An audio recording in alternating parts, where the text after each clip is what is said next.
하나님이 천지를 창조하셨습니다.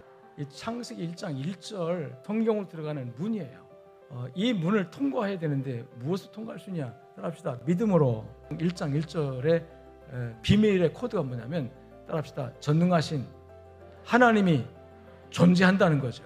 하나님이 없는 세상에서 창조는 있을 수가 없어요. 그런데 하나님이란 존재는 무궁무진하고 전지전능하고 인간으로는 상상을 초월할 수 있는 여러분 전능한 존재라는 거예요. 하나님이 지으신 세계는 그 자체가 아주 아름다웠습니다. 하나님께서 창조 사역을 다 마친 다음에 힘이 좋았더라. 인간 창조까지 다 완성한 다음에 하늘 쫙 바라보니까 보람이 있었던 거죠. 기쁨이 있었던 거죠. 왜냐하면 하나님이 계획과 작정과 어떤 목적을 가지고 하나님의 계획을 스스로 성취했기 때문에 하나님의 보람이 느껴지는 대목입니다. 좋았더라. 힘이 좋았더라. 그 우주 만물에 여러분 가장 하나님의 창조의 극치, 창조의 가장 기쁨이 뭐냐면 인간 창조입니다. 사람을 창조. 여러분 하나님께서 첫째 날, 둘째 날 창조할 때 나를 만드셨죠.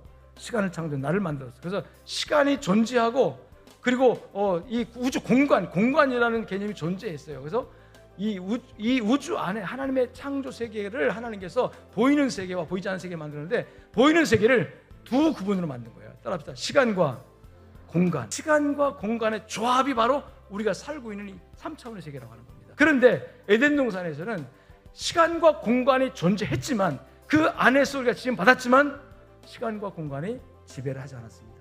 그런데 인간이 하나님의 명령을 불순종함으로써 선악과를 먹음으로써 여러분 저주가 임합니다. 저주가 임한 것 중에 첫째가 하나님의 단절이에요. 더 이상 하나님을 볼 수가 없게 됐어요.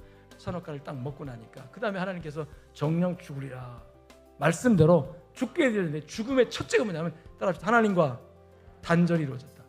하나님과 단절되는 순간부터 시간이 인간을 제약을 해요. 공간이 인간을 딱 제약을 해버렸어요. 하나님과 단절은 그 영의 세계와 단절이고 영의 세계와 단절은 3차원의 공간과 4차원의 공간의 단절입니다. 또 이 세상에 살는 모든 사람들은 4차원의 세계, 즉 시간과 공간을 초월한 영적 세계가 있다는 것조차도 인정하지 않고 있잖아요. 이게 하나님과의 단절의 결과입니다. 선악과를 먹지 않는다는 것은 결국은 순종한다는 것이고 순종한다는 것은 하나님은 나의 아버지, 나는 그의 피조물이라는 하나님과 나의 관계가 설정되어지면 여러분 하나님과 관계는 깨지지 않습니다. 죄가 들어와서 우리를 속박하고 우리 양심을 올가매고 현상적으로 시간과 공간의 엄청난 제약 가운데 있지만 하나님은 예수 그리스도를 통해서 우리를 다시 회복시켜서 따라합시다. 우리 안에 낙원을 만들어 가십니다. 예수 그리스도를 우리에게 보내시면서 이 타락한 인간의 저주로운 환경에서 다시 우리를 구속해서 구원해서 회복시켜서 낙원을 다시 회복시키고자 하는 그것이 바로 하나님의 구원 계획이에요. 실제로 그 낙원을 경험할 수가 있습니다. 성령을 통해 주는 은혜예요. 이 은혜가 우리 양쪽의 성도들에게 충만하게 주어지기를 주님 축원합니다.